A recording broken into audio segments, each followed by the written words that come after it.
Behold, thou desirest truth in the inward parts, and in the hidden part thou shalt make me to know wisdom.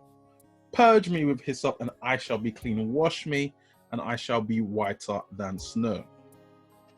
So the inward work of holiness. Through David's multifaceted sin in the story of his affair with Bathsheba, we see David come face to face with his desperately wicked heart. Confronted by the prophet Nathan, he demonstrates his integrity by accepting the seriousness of his error and seeking the remedy of it.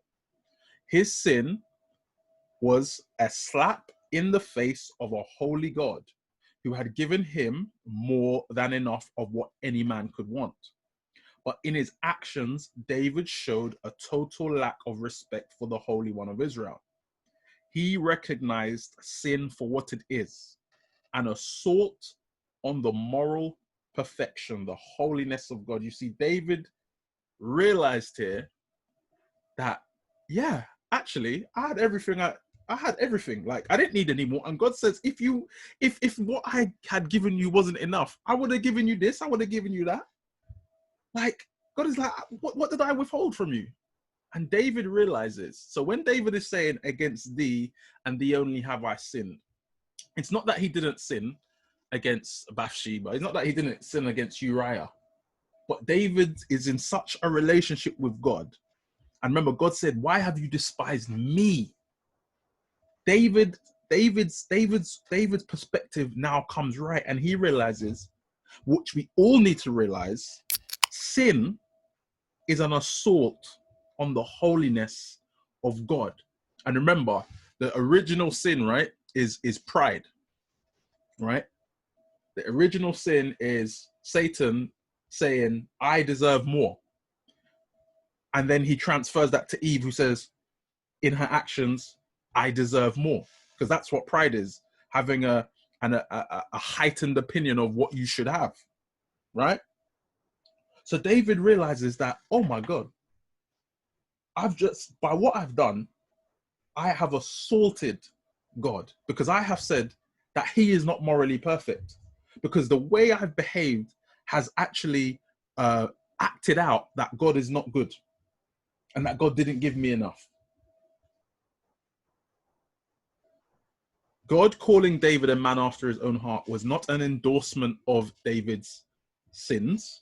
On the contrary, it was an endorsement of David's godly perspective of sin, worship, justice, repentance, and the like. And you can look throughout the Psalms and see this. David had a New Testament experience realizing that the heart of the offerer was more important than the offering. Let me get that straight again. David had a New Testament experience realizing that the heart of the offerer was more important than the offering. This is something Israel struggled with in the Old Testament.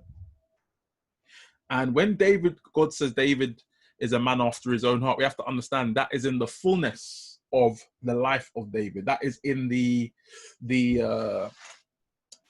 is God looking at David as the complete man, not David in the middle of any situation.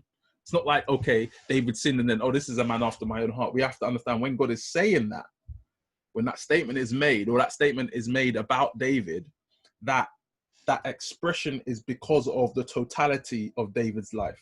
So his response to when he was found out to be in the wrong, his response to worship, to justice, to repentance, all of these things, if you look at David's perspective in these things, in the fullness of it, we get the heart of God. He understood it.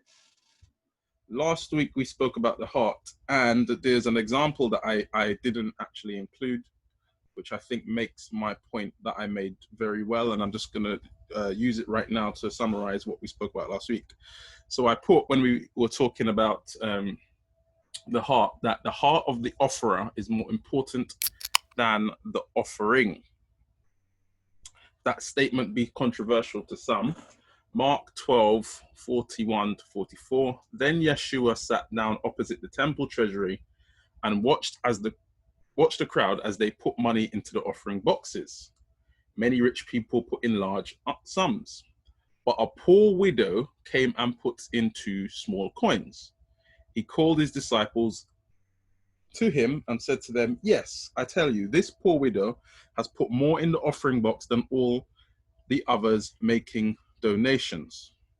For all of them, out of their wealth, have contributed money they can easily spare. But she, out of her poverty, has given everything she had to live on. So if you haven't seen last week, watch last week. But this just makes the point that the heart of the offerer is more important than the offering. And we saw in various examples, especially, I think it was Psalms 50, when God was saying that he doesn't need the sacrifice necessarily because he owns everything. And if he was hungry, he wouldn't ask these people for food, but rather that they would come with thanksgiving and fulfill their vows. So the emphasis of the heart is a principle that has been there from the Old Testament, as we can see. And here we see this woman, and I like the imagery of Jesus almost being with his boys, and he's like, yo, come here, have a look. See this woman here? This is what I'm talking about. She's given more than everyone else because she's given everything she has. Her heart's right. These other rich people, they're just giving because it's what we're supposed to do, but they're not really giving from their heart. They're giving stuff, that they know they can spare, but they're not giving almost of themselves. It's not affecting them. And this comes back to the principle when David said, I will not, and we read it last week, I will not give anything that doesn't cost me. And so that is the principle of sacrifice. Sacrifice is supposed to cost you something. And so it's all about the heart. So anyway.